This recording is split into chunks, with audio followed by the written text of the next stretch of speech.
สบายดีพี่น้องมื้อนี้เพิ่นก็สิได้แห่นางฟ้อนนางรำไปเคนออกพระเวทเข้าเมืองเนาะพี่น้อง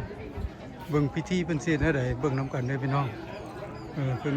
มื้อเช้านี้เพิ่นเอาพระพุทธลงมานั่งอยู่นั่นละเบื้องขวามือหั่นบัดนี้เพิ่นสิไปแห่เอาพระเวทเข้าเมืองเนาะเพิ่นสิไปเสื้อเซินเอามีพิธีแนวใดตามพิธีของประเพณีเนาะเบิ่งน้ำกันด้วยเจ้าพาเบบี้นะมาดิเดี๋ยวมาที่ว่าอยู่กับไม่มีพาเบบี้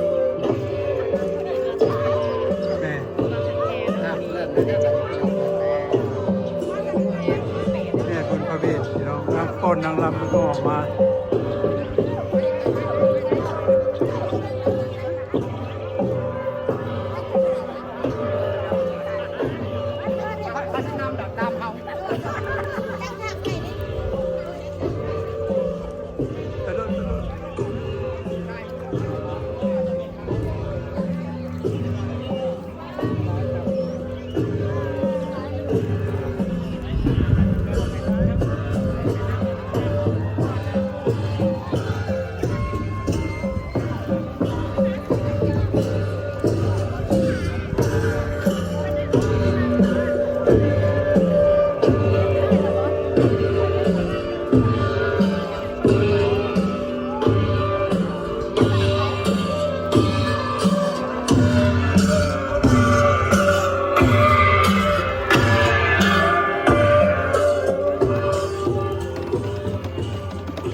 คู่ปีเนาะพี่น้องบุญพระเวทเพิ่นเฮ็ดอันนี้คู่ปีที่ว่าลาวธรรมสัจจะ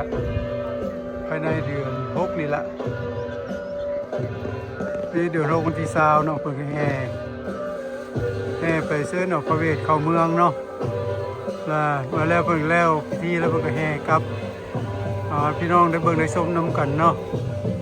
อันนี้ตามพิธีของประเพณีเนาะอยู่วัดลาวธรรมสัจจะเพิ่นเฮ็ดคู่ปีพี่น้อง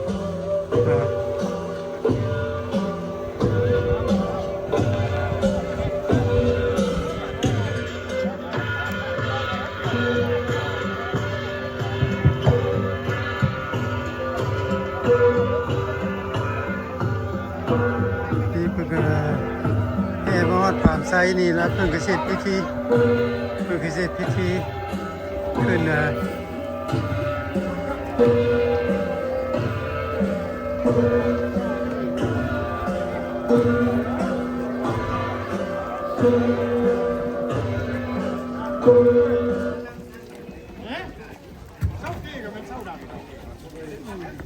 ขอออกพระเวท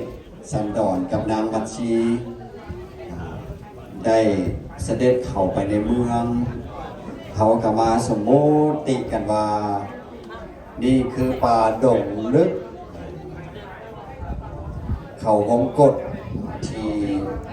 พระเวทสันดรบัญชีเพิ่นได้อาศัยปฏิบัติธรรมอยู่ในป่าก็ได้มีเหตุการณ์ที่ผู้เป็นพ่อเป็นแม่และกับบริวารในพระราชวังได้พร้อมเพียงกันมาน้อมนำมาอาราธนาเนาะก็จะมีกษัตริย์ทั้ง6สมุติเป็นข้าวๆว่าผู้ใดเป็นอันใดสิเนาะก็ขออนุโมทนาสาธุการน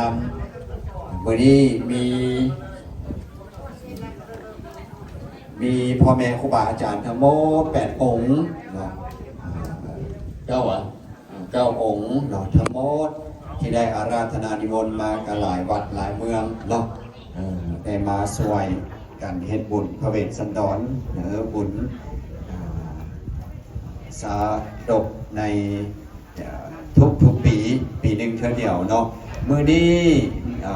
ผู้สมมุติว่าได้เป็นพอพญาศรีสนใจก็จะมีพอบัวไลถาวรมณี พอบัวไลถาวรมณี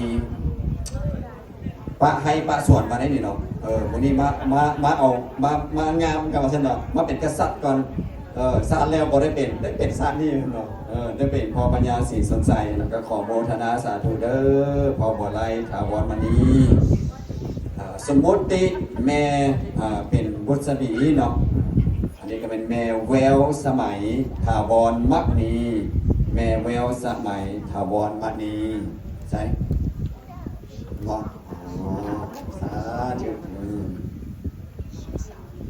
ไอ้โอ้ยแม่thank you very much วันนี้เป็นคนแม่ได้นี่เนาะคนที่เห็นหนังสือชื่อดีได้นี่เนาะลูกศิษย์อาจารย์ได้นี่เนาะแม่นะโอ้ยถามยกมือกันมูได้คนนี้น่ะชื่อได้อยู่สินห้าเนี่ยคนนี้ชื่อคนนี้โอ้ดีให้เยอะสาธุนั้นต่อมานางกันหานางกันหาเลยเป็นนางชิปรินมาร์ตินโอ้นางสกุลดาวเด่น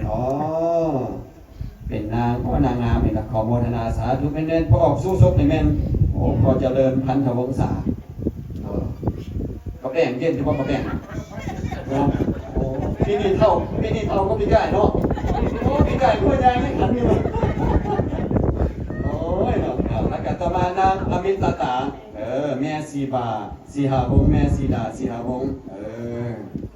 สมุติทั้งหมดเป็นสมุติก็ถือว่าเป็นบุญเป็นกุศลเนาะเอาและต่อไปได้เวลาแล้วพ่อแม่ครูบาอาจารย์กับพร้อมแล้วขอโมทนาสาธุนำพ่อแม่ครูบาอาจารย์ที่ความเมตตาได้มาเป็นโฮงสายหลักใสในการเฮ็ดบุญให้มันครบเราก็ขอมอบหมายให้พิธีได้ดำเนินสืบต่อไป เป็นเพราะเขาสู่พิธีทางศาสนามีการไหว้พระทักษิณเพื่อให้เป็นบุญเป็นกุศลก็สิเขาทั้งเนื้อเรื่องเข้าไปในเนาะเราไปในขณะเองเขากราบนมัสการเทลาทุกองค์ที่ได้อาราธนานิมนต์มาจากวัดต่างๆก็รวบแล้วเก่าองค์ไปในเนาะก่อนอื่นขอนำคนไทยสลายเป็นของเราต่อไปสาธุนะโมตัสสะภะคะวะโตอะระหะโตสัมมาสัมพุทธัสสะนะโมตัสสะภะคะวะโตอะระหะโตสัมมาสัมพุทธัสสะนะโมตัสสะภะคะวะโตอะระหะโตสัมมาสัมพุทธัสสะคัจฉามิสังฆังสรณังคัจฉามิทุติยัมปิพุทธังสรณังคัจฉามิทุติยัมปิธัมมังสรณังคัจฉามิทุติยัมปิสังต่อไปสาธุนะโมตัสสะภะคะวะโตอะระหะโตสัมมาสัมพุทธัสสะนะโมตัสสะภะคะวะโตอะระหะโตสัมมาสัมพุทธัสสะเจ้าครับสินน้ำกันเห็นไว้เต็มขาวจากนั้นนับสินกันเด้อนะโมตัสสะภะคะวะโตอะระหะโตสัมมาสัมพุทธัสสะนะโมตัสสะภะคะวะโตอะระหะโตสัมมาสัมพุทธัสสะนะโมตัสสะภะคะวะโตอะระหะโตสัมมาสัมพุทธัสสะสาธุนะโมตัสสะภะคะวะโตอะระหะโตสัมมาสัมพุทธัสสะนะโมตัสสะภะคะวะโตอะระหะโตสัมมาสัมพุทธัสสะนะโมตัสสะภะคะวะโตอะระหะโตสัมมาสัมพุทธัสสะตุติยมปีพุทธังสรณังคัจฉามิตุติยมปีพุทธังสรณังคัจฉามิทุติยมปีธัมมังสรณังคัจฉามิทุติยมปีธัมมังสรณังคัจฉามิในการเชิญเอาพระเวสสันดรกลับเข้าสู่ในวังทั้งสองคนนี้จะได้ผัดกันเปลี่ยนกันใช้เวลา30 นาทีช่วง30 นาทีนี้พอไม่ออกนั่งสบายบอกปนมมือกับบอกเป็นอย่างเอาไว้หน้าตาลับตาภาวนาไปได้บุญทันทีเนาะyou don't need to hold your hand you just meditate okay and sit whatever comfortable โอเคต่อไปก็ขอมอบอาราธนานิมนต์มาให้ทางพระอาจารย์ทำไมกับพอสวยได้ทำพิธีต่อไป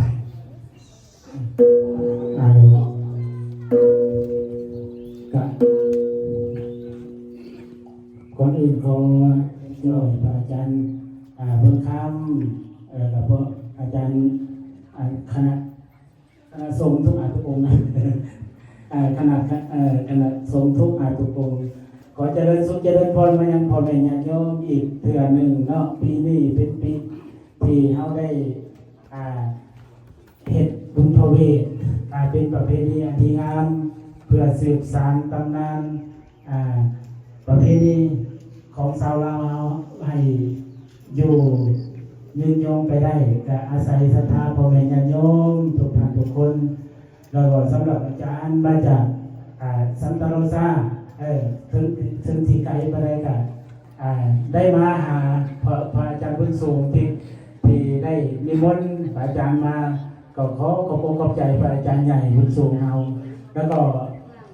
ขอบใจพระออกไม่ออกทุกท่านที่ได้ตั้งจิตตั้งใจ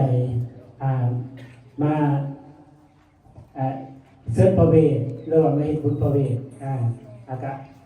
ให้เฮาเป็นผู้มีบุญมีกุศลเด้อแม่เด้อญาติโยมเด้อต่อสำหรับต่อไปก็อาจารย์เนี่ยเป็นพระเวทเนาะสมุดตกเป็นพระเวทแล้วพอบุญสุพอสวยเลยก็เป็นพญาเวทเป็นสีสนไซเนาะเป็นพอนะเป็นผู้เสือเนาะต่อไปก็เอาพอ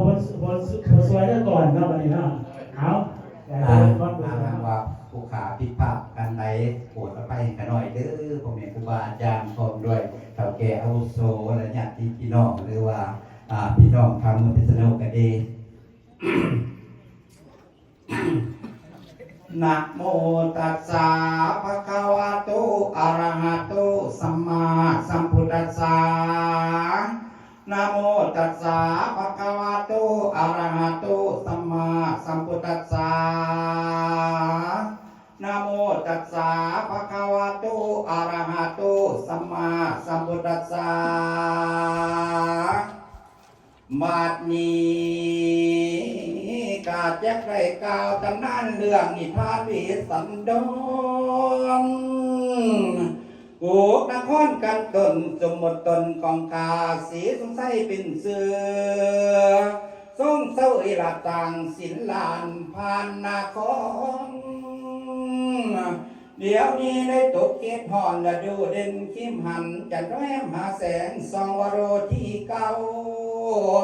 กุมภาพันเวียนเข่าโอสลธาผ้าผลไม้สารบดวงดอกไม้บานบางแม่นจอจีบ้านพองมีหลายดนผลมากตกหนากับคนเอาสีพีนั่งปองเป็นเจ้าวันนี้ก็จะได้สมุดตัวเป็นพญาเวทด้วยเด้อบัดนี้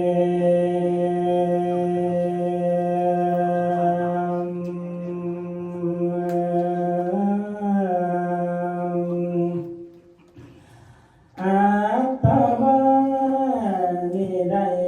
สมมุติชื่อเป็นฤาษีองค์โมนีสันตาโลที่ภาคพอยเมืองบานมาบำเพ็ญศีลสร้างปารมีอยู่ในป่าพร้อมสัตย์ยอดแก้วมาที่พร้อมพันปี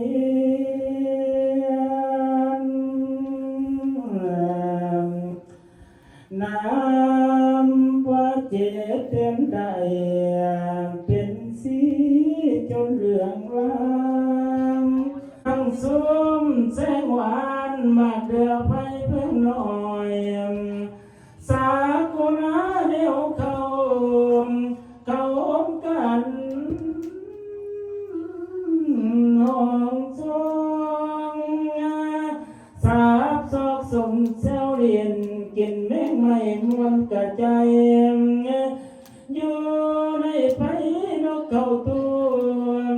เสียงกันคู่ดังสนั่นองค์เจริญบ ไรห่างให้คอยฮักขอตุ่มอย่าไม้บางห่างกันความสัมพันธ์ที่มีไว้ให้เหมือนกันกับเฮาอยู่เด้อบาดนี้โนสิได้เจียละจากทางห้ามมันไกลกันละน้องสิได้เดินคนทางห่างกันละคนกำลังลาละเด้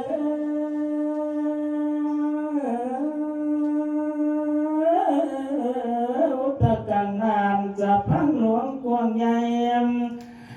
ลาทั้งกุฏิน้อยพระอินทานเททอดลาทั้งนั่งกมเป่ายามอนได้เพิ่งเย็นลาพระเขียนทรงทาเพศหลักสีที่เคยตุ้มเฮียมศิลาขึ้นหลองละคนท้องเมื่อตุ้มไปก็เนื้อบ่อยากพาพาทางลาพาหนวดเสียสินดอกนะบ่อยากใจสาป้าวงโกดกลัวมีพอแต่สมกับบนเมืองศิลาไปหมดทุกอย่างมือหานงเสื้อผ้าเพื่อนนุ่มเนื้ออ่อนบุญบวชเบิดเท่านี้ศิลาเข้าสู่นครลาทั้งผ้าเปลือกไม้พื้นอาจจำมากันลาทั้งสองผู้คำเครื่องสันของเขียวลาทั้งกะยังผิวกะเศร้าใส่ผลปาลาตาเว้นรับป่าไม้ไก่สีกำสีเล่งแล้วดูย้ำสายันลงเล่งสีตาวขึ้นดาคนกวางลาจงเจริญเดินอนพ่อแม่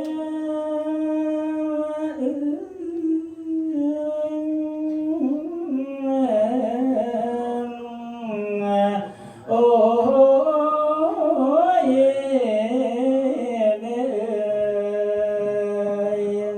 วันก็มีโดยประการราษณีเลย ขับลาวเตาเอาเตาโฮมปัดงานกองบาทกองงานประกุฎจังเย็นกระดิวพิจัยชาวไปเยนะปัจจายะปัจเจกัสสวะโอเทอุปมังปะกะตังมายังโอโทปฏิคังหันตัวจายังกังกะลังกะเรปริโตมะพุเตปัญจสาภโรโควินาศตุมาเตภวันตันตรายโยสุขิธิคายุโกภวะอภิวาทนาสิริสนิจังพุทธปัจจายิโนจันตาโมนะโทวรุตตโมนะโทปัจเจกพุทธจัสสะโกนะโทนะโลภะมะเตสุธัมมังภาเวนะภะโลกัสสังละพันตุสวรรคานิพันเตสัพพังอัปปาทังธรรมทะเมพันเตมายากตังปุญญังสาวินาอนุภาบุสาธุสาธุอานุโมทนาสาธุ ไปซื่นพระเวทเข้าเมืองแล้วอยู่ในดงในป่าแล้วเพิ่นก็แห่พระเวทครับแห่พระเวทครับเข้าในเมืองเนาะ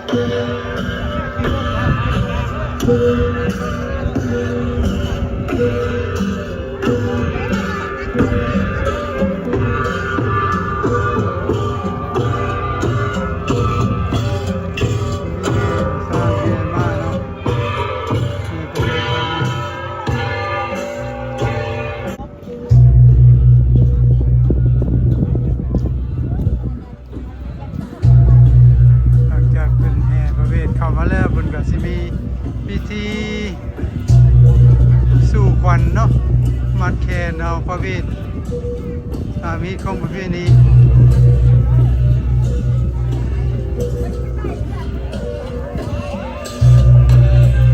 เป็นการแห่สร้างแห่มาเนาะไปต้อนรับเอาประเวทเข้ามาแล้วแล้วเป็นก็จะมีการมัดข้อมัดแขนนี่เนาะสู่ขวัญประเวท ขอไปในข่าวพังหมอก้อนหรือไว้ใส่ให้ก้อนให้แกเอกปัญหาซาลีเวทภูมินั่นแหละบอกเก่าพอชี้ชนใช่บต้องเก่ากับเราเพราะว่ามันเป็นพอมันเป็นผู้จักไห้นะกันเนาะอีกอย่างไว้ใส่นี่เนาะขนมเมื่อคันเดอร์ขนมเมื่อคันเดอร์โรเดอร์สั่งต่อไปอาสาธุสาธุสาธุนะโมตัสสะภะคะวะโตอะระหะโตสัมมาสัมพุทธัสสะนะโมตัสสะภะคะวะโตอะระหะโตสัมมาสัมพุทธัสสะนะโมตัสสะภะคะวะโตอะระหะโตสัมมาสัมพุทธัสสะนะโมตัสสะภะคะวะโตอะระหะโตสัมมาสัมพุทธัสสะนะโมตัสสะภะคะวะโตอะระหะโตสัมมาเกิดสองประการคือว่าคุณเป็นมงคลงานคุณพระเดียวคุณพระเดียวแห่งลงชันคุณไปถือรัตนาไปน้ำผมหอกเป็นเกี่ยวกอประการการสังหารเกิดต้องขอให้ดวงวิสัยดวงกระจิตจิตแก่ท้องด้วยดวงพรคือมนุษย์ธรรมะสุขาภาระจงเกิดนี้แก่ทุกการทุกคนเมื่อก่อขาเชื่อ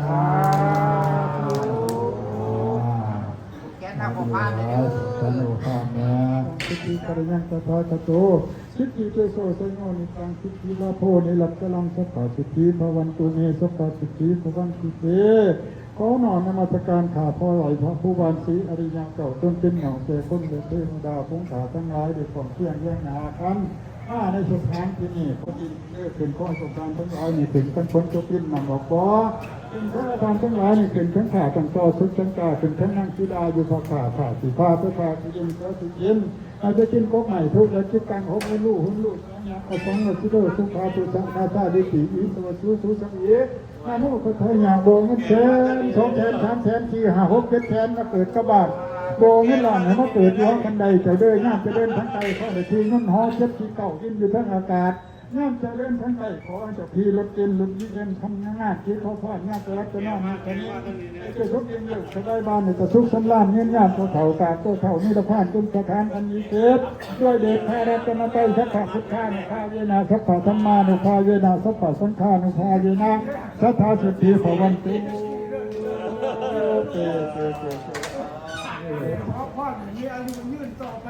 เอาไหนตั้งใจบริสุทธิ์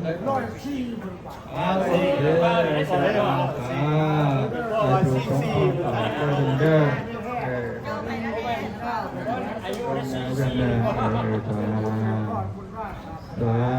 ถูกมันก็อยู่ได้นักจังสั้นอะไรเนี่ยนี่สา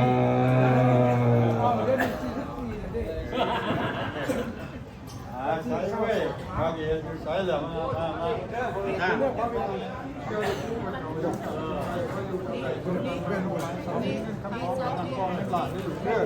ถือไว้รัฐบาลนี่ไอ้เบื้องต้นทักษะนะมันว่าไอ้กลุ่มตกกลุ่มขั้วลำด้วยโอ้ไม่2 แสน 3 แสน 4 6 7 แสน 8 แสน 9 แสนเกิดกระบาดเด้อโอ้ไม่หลายไม่ขอแค่ผู้ค้าหมู่มากหลับ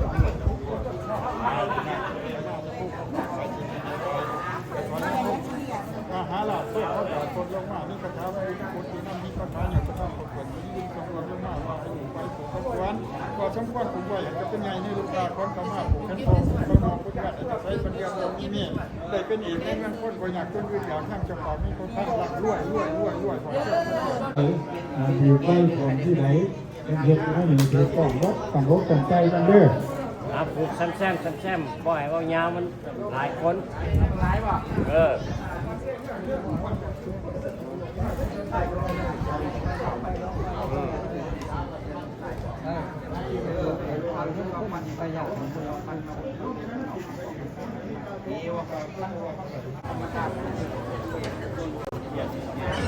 มีสั่งเข้าได้ยังได้มากต่อมาสัปดาห์ครับที่คนเล็กอายุวันโตฟังพลังมันได้